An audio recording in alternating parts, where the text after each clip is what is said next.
Good afternoon, dudes and dudettes. My name is Mel, and if today, the 4th day of July, is your birthday, let me just take a moment to wish you a happy leveling up day. A heavy topic today.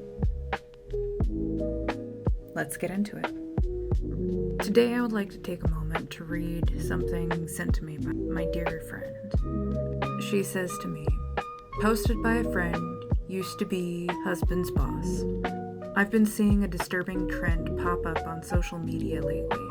Videos of young, blonde-haired, blue-eyed women, often at conservative events, proudly declaring that they would be perfectly fine giving up their right to vote and allowing their husband to vote on behalf of the entire household because they're in a Christian marriage. Let's be clear about something. If an adult woman wants to voluntarily let her husband influence or even decide her vote, that's her personal choice.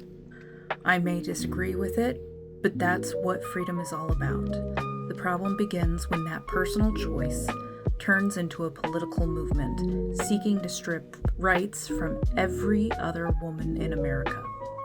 The right to vote wasn't handed to women out of kindness. Women fought for it. They marched for it. They were jailed for it. They were ridiculed for it. Some suffered violence for it. Generations of women sacrificed so that future generations would have an equal voice in our democracy. Now we have people suggesting that half the population should voluntarily return to a system where women have no independent political power and must rely on a husband to represent them. What happens to women who aren't married? What about widows? Single mothers? Women in abusive relationships? Women who don't share their husband's political beliefs? Women who aren't Christian? Women who belong to different faiths? Or no faith at all? America is not a Christian nation, governed by one religious interpretation. It is a constitutional republic made up of people from different backgrounds, different beliefs, and different values. The Constitution protects individual rights, not household rights. Citizens vote. Individuals vote. Not husbands voting for their wives.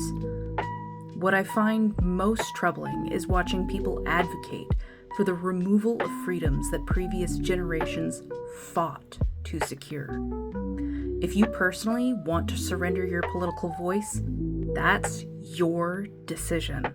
But don't demand that millions of other women lose theirs because you've embraced a worldview rooted in patriarchy and submission.